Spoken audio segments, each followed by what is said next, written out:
Chroniques Occitanes par Oksana Leprince du Barry.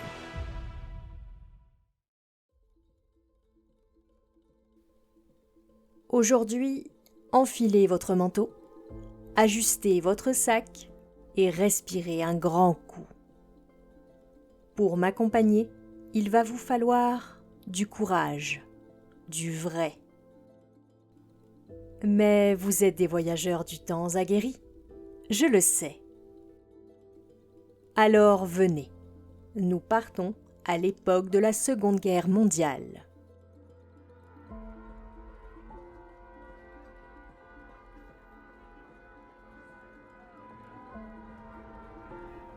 Depuis 1939, l'Allemagne avance, grignote, occupe la France. Le Midi, lui, demeure un temps une zone libre, une terre préservée où la Wehrmacht n'est pas encore installée. On respire, mais cette parenthèse est brève.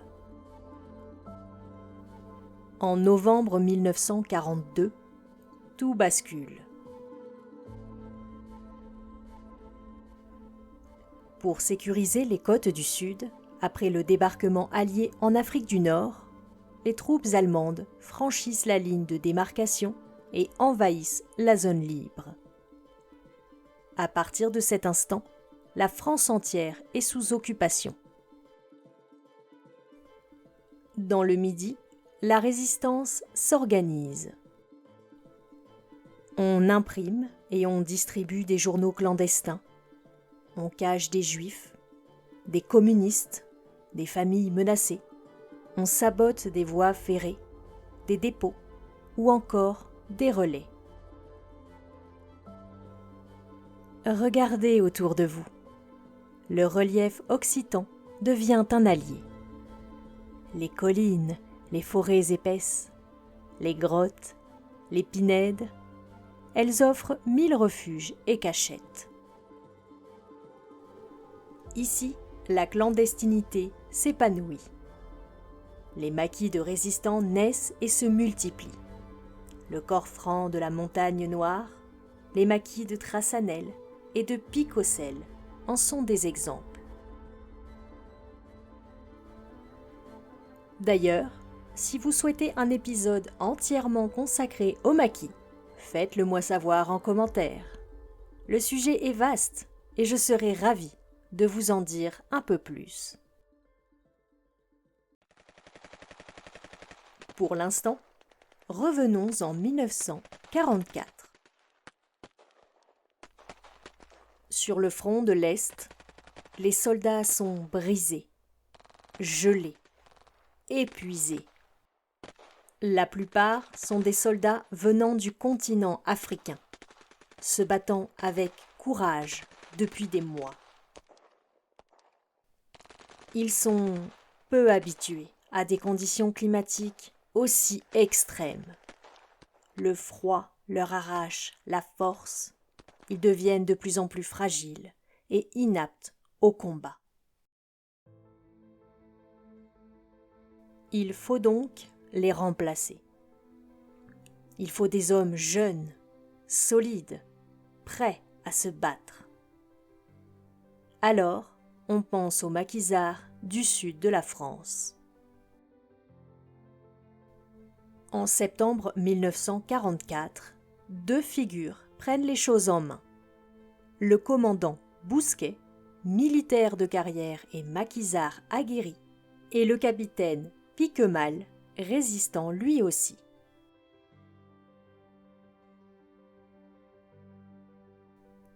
Il parcourt Rustique, Carcassonne ou encore Cannet et rassemble 550 jeunes hommes.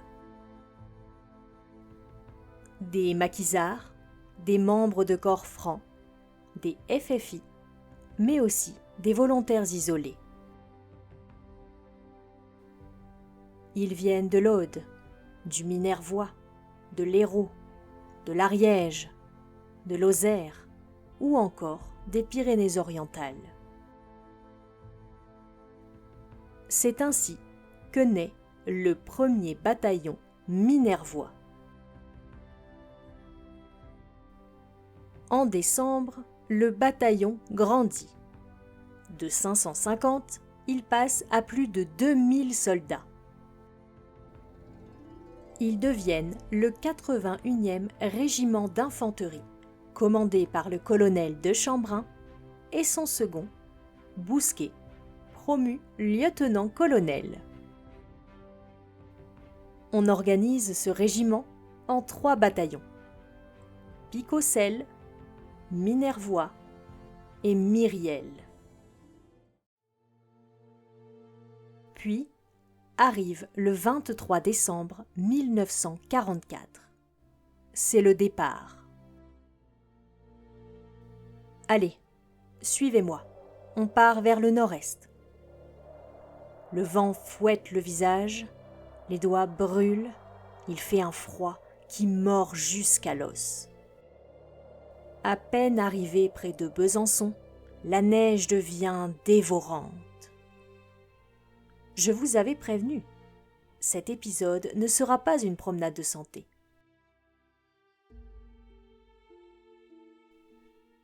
En janvier 1945, le 81e régiment participe à la fin de la campagne d'Alsace, qui a pour but de libérer l'Alsace de l'oppression allemande.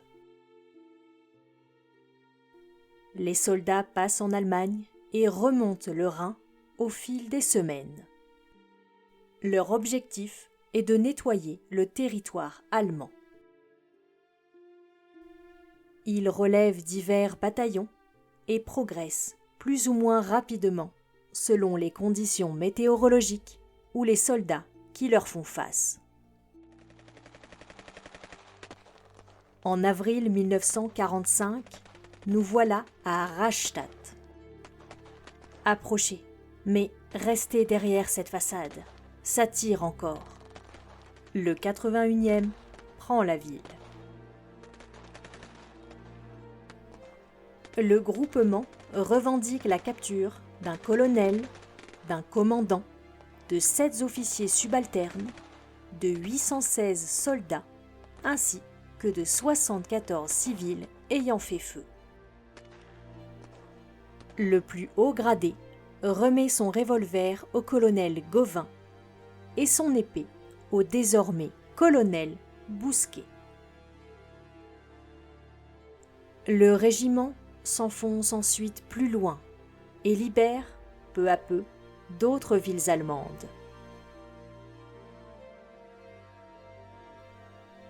Et puis vient le 26 avril. Regardez là-haut. Vous voyez ces sommets, ces cols noyés sous la neige? Ce sont ceux qu'il faudra franchir pour atteindre Sankt-Margen.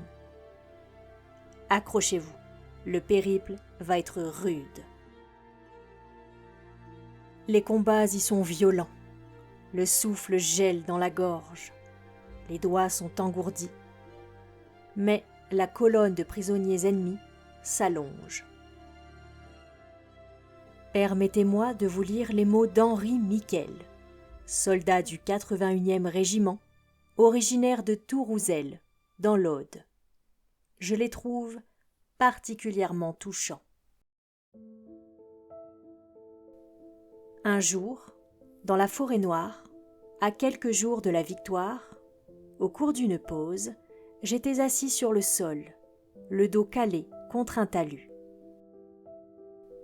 Un jeune prisonnier allemand vint s'asseoir à mon côté. Je voulus le lui interdire, car il pouvait saisir mon arme.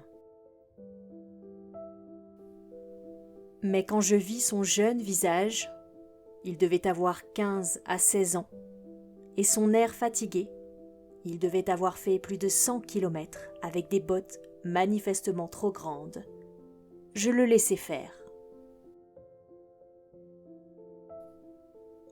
Je lui fis un sourire, pensant que si nous n'étions pas en guerre, nous pourrions être de bons amis et deviser de sujets de notre âge. Le sport, les filles, le cinéma. Il s'affala sur le talus, ferma les yeux, et son visage refléta une grande souffrance. La pause terminée, les prisonniers se remirent en colonne. Mais mon voisin ne bougea pas. Il était mort, sans un mot, sans une plainte.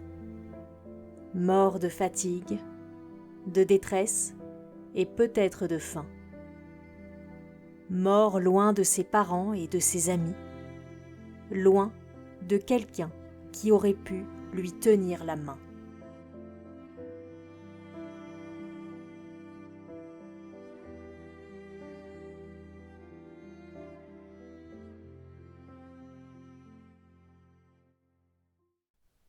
Le 8 mai 1945, la capitulation allemande est annoncée. Sur la place de Sankt-Margen, le désormais commandant Piquemal rassemble ses hommes. Il leur rappelle tout ce qu'ils ont traversé depuis septembre 1944. Il rend hommage à la cinquantaine de soldats du 81e qui ne reverra jamais le midi. Et ensemble, ils se promettent de se retrouver chaque année, toujours unis. C'est le serment de Sankt-Margen.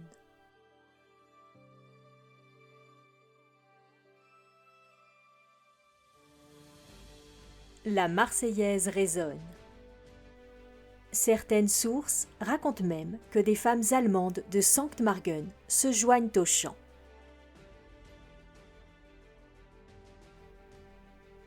Il va falloir être patient maintenant. Les soldats ne sont pas immédiatement démobilisés.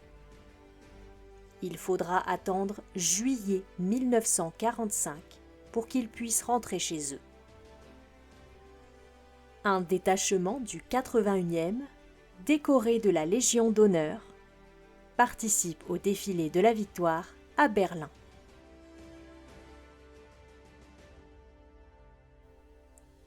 Cette histoire est assez méconnue. Pourtant, le 81e régiment d'infanterie est l'un des seuls régiments français composés uniquement de volontaires. Si vous passez un jour par Rustique, arrêtez-vous à l'entrée du village.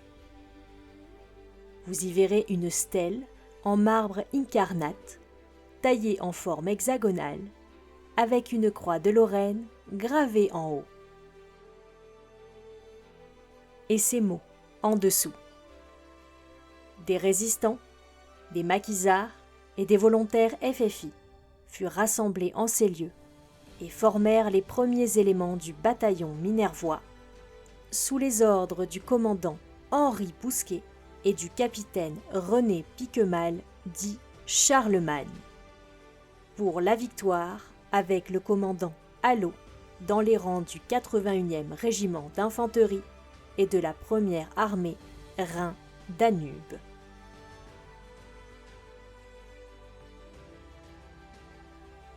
Le voyage a été long. Nous avons parcouru de nombreux kilomètres et vous devez être exténués. Je vous ramène donc à votre époque en espérant que cette petite histoire dans la grande histoire vous a donné envie d'en apprendre plus. N'hésitez pas à me poser vos questions en commentaire. J'y répondrai bien sûr avec plaisir. D'ici là, je vous retrouve très vite pour de nouvelles aventures.